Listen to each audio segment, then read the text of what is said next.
Hi అండి, అందరికీ నమస్కారం అండి. ఈరోజు జగన్మోహన్ రెడ్డి గారు ప్రెస్ మీట్ పెట్టారు. ఒకసారి చూడండి. అప్పటి డిఎస్సి పరీక్షకు అంటే మా హయాంలో జరిగిన డిఎస్సి పరీక్షకు ఇప్పుడు డిఎస్సి పరీక్షకు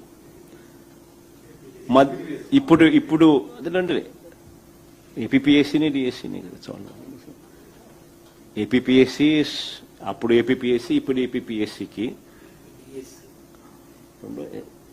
పబ్లిక్ సర్వీస్ కమిషనే కదా, పరిధిలోకి వస్తాయి కదా రెండు కూడా.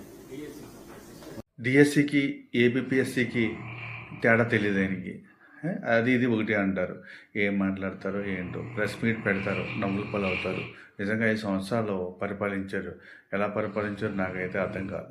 ప్రెస్ మీట్ పెట్టడం, జనాల ముందుకు పబ్లిక్ రావటం, జనాలు కామెంట్ చేయడం. ఎందుకంటే జగన్మోహన్ రెడ్డి గారు మార్చుకోండి. ఎవరైనా స్క్రిప్ట్ రాసిపోయిన ముందు మార్చండి. మీరు కొద్దిగా దానికి దీనికి తేడా ఏంటో ఒకసారి తెలుసుకోండి. తెలుసుకుని మీరు ప్రెస్ మీట్ పెట్టి మాట్లాడండి. అది కరెక్ట్. అంతే తప్ప ఏది పడితే అది మాట్లాడద్దండి. డిఎస్సికి ఏబిపిఎస్సికి తేడా తెలుస్తుంది. మరి ఏం చెప్తామండి.